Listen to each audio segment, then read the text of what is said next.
Միացյալ Նահանգների առևտրի ու զարգացման գործակալության տարածաշրջանային տնօրեն Կարլ Քրեսի ղեկավարած պատվիրակություն այսօր Բաքվից կայցելի Հայաստան։ Նախորդին պատվիրակությանը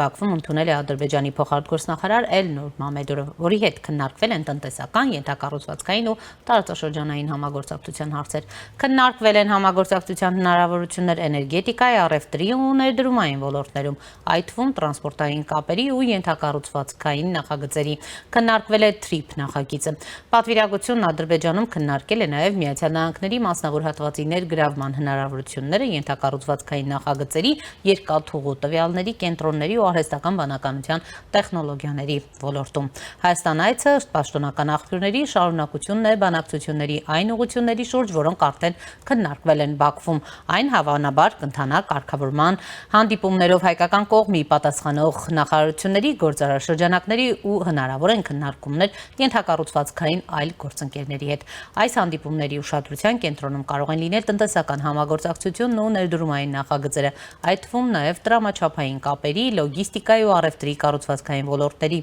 Այցի հիմքում տարածաշրջանային ներդրումների խթանումն է, աջակցությունը խաղաղության նախադրյալներին ու տնտեսական կապերի ակտիվացումը ինչպես Հայաստանի, այնպես էլ Ադրբեջանի հետ, մասնավորապես TRIP նախաձեռնության ու ենթակառուցվածքային ծրագրերի շրջանակներում։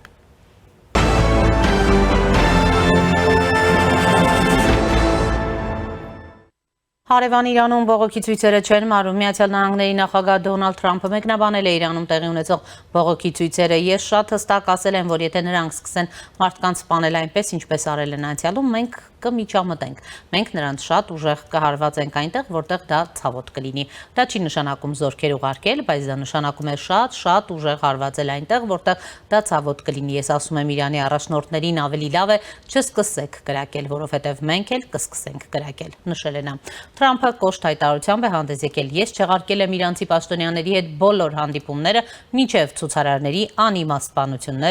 դադարեցվեն։ Օգնությունը ճանապարհին է, գրել է Թրամփը։ Միաժամանակ ՄԱԿ-ում Իրանի մշտական ներկայացուցչությունից հայտարարել են, որ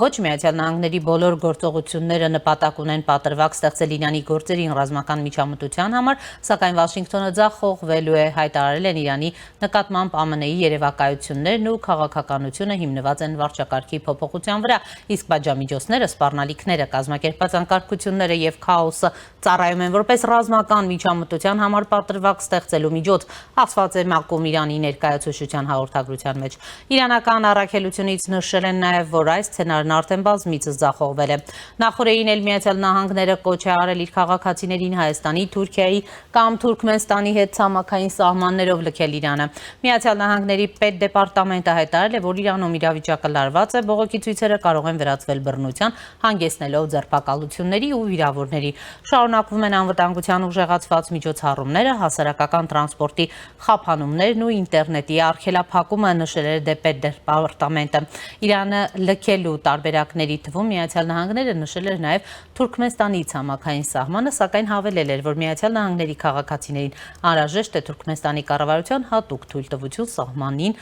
մոտենալուց առաջ։ Իրանում բողոքի ժամանակ զոհվել է մոտ 2000 մարդ։ Reuters-ին հայտնել է իրանցի պաշտոնյաներից մեկը, պնդելով, թե ահաբեկիչներ են մեղավոր քաղաքացիական անձանց ու անվտանգության աշխատակիցների մահվան համար։ Ավելի վաղ նույն մեղադրանքը նաև արտգործնախարար Աբբաս Արաղչին էր հնչեցրել Ալ Ջազիրայի հետ զրույցում, ընդունելով, որ Իսլամական Հանրապետության իշխանությունները հրահանգվել են 4 օրով անջատել ինտերնետը, Արաղչին ասել էր, թե երկրում ահաբեկչական գործողություններ են սկսել բողոքի ցույցերի ժամանակ։ Իրավապաշտպան խմբերը մինչդեռ պնդում են, որ Իրանի վարչակազմը սկսել է դիմահար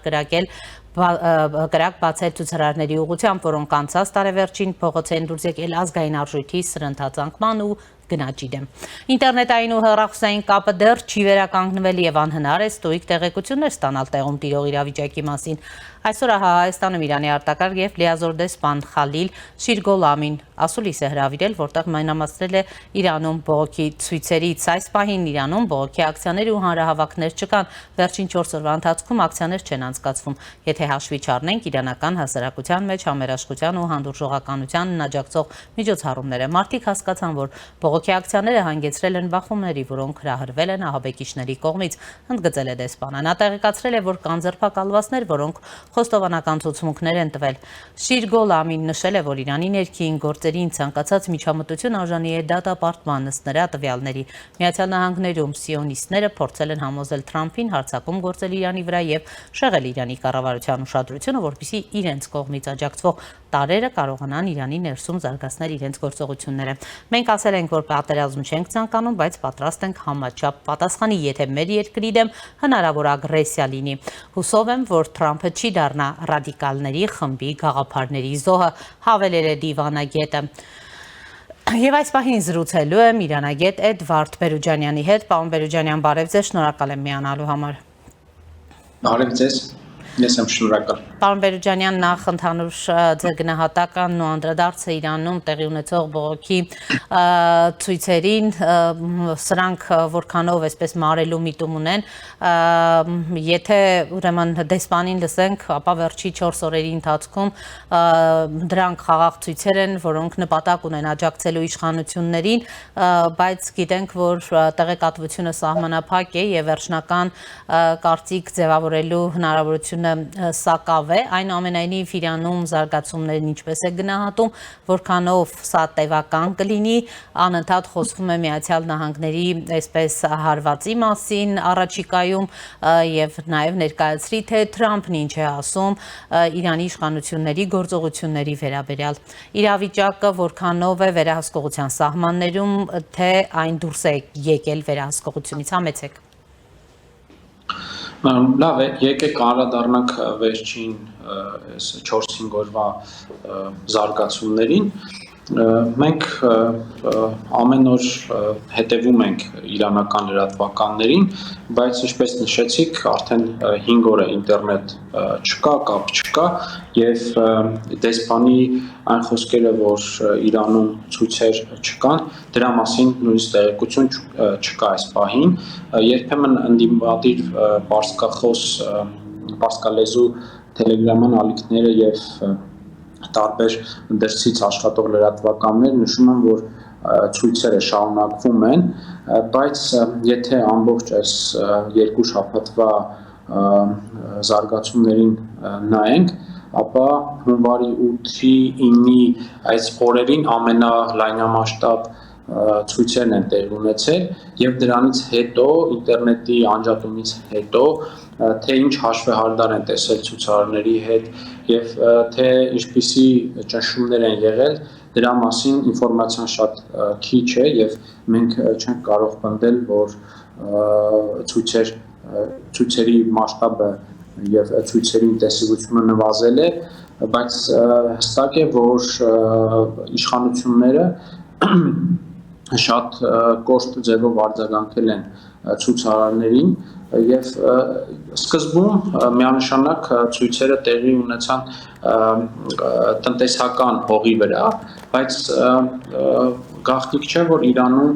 երկար տարիներ արդեն տարբեր ձևաչափերով եւ տարբեր դրդապատճառներով ցույցեր են տեղի ունենում եւ դրանք ինչ որ պահի արդեն վերաճում են դառնալով հակակառավարական, հակահամակարգային այս կոչերով ցույցեր եւ այդ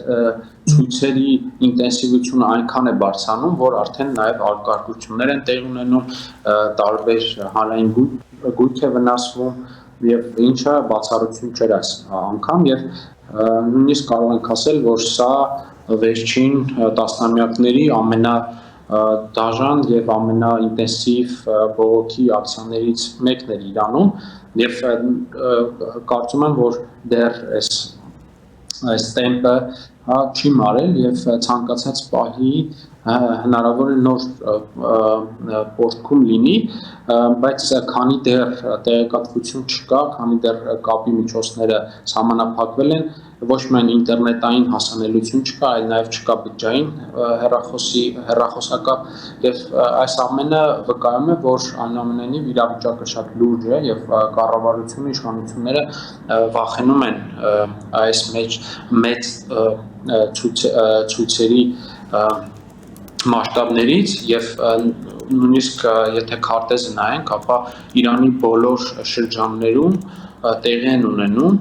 եւ կարծում եմ, որ դեռևս կշարունակվեն այս ցույցերը։ Եվ ինչպիսի լուծում եք տեսնում, պարոն Բելուջանյան, որովհետև այսպես տարբեր իրանագետների հետ զրույցում շատերը այդ այսպես Իրանում հեղափոխության հնարավորություն չեն տեսնում գոնե այս փուլում, դուք ինչպիսի զարգացումներ եք ուրեմն տեսնում։ Տեսեք, Իրանում հեղափոխություն եւ իշխանափոխություն անելը իրոք բարդ է, քանի որ դրա առաջին հենց խնդիրը այն է, որ Իրանում չկան այլընտրանքային ընդդիմադիր ուժեր, որոնք կարող են գեներացնել այս բողոքող զանգվածներին եւ ուղղորդելով տանել ճիշտ կետի, այսինքն քաոտիկ է տեղ ունենում ցույցերը, ինքնաբուխ եւ կոնկրետ արդյունքի չի հասնում։ Եվ նաև այստեղ Իրանի Իսլամական Հանրապետության համակարգի առանձնահատկությունը կարելի է հաշվի առնել, այնտեղ ուժերի բաշխումը այնպիսին է, որ կան երկու իրար հավասար եւ նույնիսկ ԻՀՊԿ-ն Իրանի Իսլամական Հեղափոխության պահապանների կորպուսը երևի թե ամենաուժեղ ռազմական ուժն է տնօրինում եւ այդտեղ կան նաեւ Բասիջ անվանումով ստորաբաժանում, որը իր մեջ ենթադրում է նաեւ սովորական աշխարհաժողովայինների տրամաբանությամբ քաղաքացիներ, ովքեր կարող են կապ ունենալ զինված ուժերի հետ, բայց իրենք նույնպես ներառված են, այսինքն пассив ձևով ներառված են այս ուժերում եւ նույնիսկ մի քանի միլիոն արդեն մարդկանց մասին է խոսվում եւ սրանք կարող է շատ հանգիստ ցրվելով երկրի տարբեր տեղերում արդեն վերահսկելիություն հաստատել եւ ինֆորմացիան արդեն եւ բողոքի ակցիաների այս սկզբում մարելու հնարավորությունը նույնպես արդեն շատանում է եւ ես մի քանի սցենար կարող եմ ասել, բայց այս սցենարները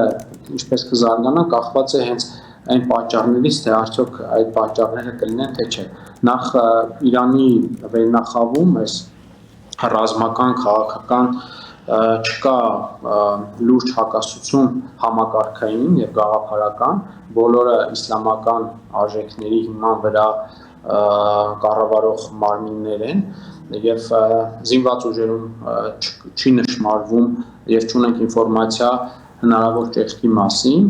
եւ եթե սրանք չլինեն, այսինքն վերևից չլինի ինչ-որ ճեղք, ապա ներքևից շատ դժվար է ինչ-որ բանի հասնել, որովհետեւ չկա, ինչպես նշեցի, ինդիմադիր առաջնորդ։ Երկրորդ սցենարը այն է, որ արդեն արտաքին միջամտություն լինի, բայց սա էլ հղի է տարբեր այլ դրսևորումներով հնարավոր է, որ եթե արտաքին միջամտությունը այնքան ուղիղ լինի, որ այս ցուցարարների ինչ-որ մաս ելնելով իր պետական գիտակցությունից արդեն չաջակցի այս արտաքին միջամտությանը եւ սա Իրանի դեպքում սպասելի է, որտեղ Իրանը ի տարբերություն արաբական պետությունների մերձավորական տարբեր երկրների այդ պատմական պետականամետ գիտակցությունը ավելի շատ է, քան մնացած ժողովուրդների։ Կարծում եմ, որ պետք է հետևել այս զարգացումներին եւ հենց արտաքին միջամտողներն էլ, եթե ուղիղ խոսենք, դա հենց ԱՄՆ-ն է առաջին հերթին, եթե Տրամպի վարչակազմը հաշվարկները այնպես անի եւ հաշվի ամեն ինչ, կարծում եմ, որ ուղիղ միջամտությունը նույնպես հնարավոր է եւ նախադեպեր էլ արդեն ունենք եւ Իրանի իրավիճակը հաշվի առնելով տնտեսական, քաղաքական, ռազմական ամենավերջին տարիների ամենաբարդ իրավիճակն է եւ սա իրոք հնարավորություն է դիտարկվում արտաքին միջամտության համար։ Պարոն Բելուջանյան, մենք ուրեմն նաև Թրամփի հայտարարությունները գիտենք այդ 25% մաքսատուրքերի մասով Հայաստանի իշխանությունը ինչ քայլեր պիտի անի եւ սա ինչ լրացուցիչ խնդիրներ է ստեղծում, որովհետեւ գիտեք Հայաստան-Իրան առևտրաշրջանառություն կա եւ փաստորեն սա ուղղակի նաև մեծ վրա է անդրադարձ ունենալու։ Ճիշտ ասած, սա տնտեսագետներին ուղղված հարց է եւ ես կարող եմ մակերեսորեն պատասխանել։ Մի քանի տնտեսագետի լսել եմ եւ նշում են, որ սա շատ մեծ ազդեցություն չի ունենա Հայաստանի վրա, քանի որ մենք մեր հիմնական ապրանքները չի արտահանվում Իրան, այլ ներմուծվում է եւ մենք կարող ենք այլընտրանքային ինչ-որ աղբյուրներ գտնել, այսինքն չնայած միանշանակ խոչընդոտելու է այս մեր առևտուր Իրանի հետ, բայց այս կենսական նշանակության առաջնային այս ապրանքների այլընտրանքը հնարավորություն կունենանք փոխելու եւ մենք օրինակ Իրանի հետ չունենք նավթային առևտուր, նավթը ամենադժվար եւ ամենամեծ բաժանմիջոցների տակ ընկած այս առևտրաշրջանառության այդ մասն է կազմում, առաջին հերթին դուժելու են այն երկրները, ովքեր շատ մեծ նաև արտահանում ունեն դեպի Իրան, ճիշտ ասած սա մակերեսորեն պատասխան է եւ կարծում եմ, որ սա հենց սպասելի քայլ էր ԱՄՆ-ի կողմից,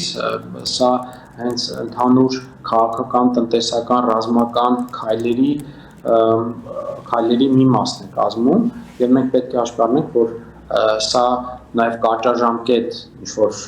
ազդեցություն ունենալու հայտարարություններ, որոշումներ եւ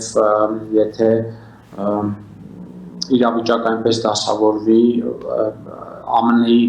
հաշվարկներով լինի, կարծում եմ, որ այս 25%-ը հետագայում, եթե նույնիսկ համակարգային փոփոխություն չեղավ Իրանում, հնարավոր է չեղարկվի։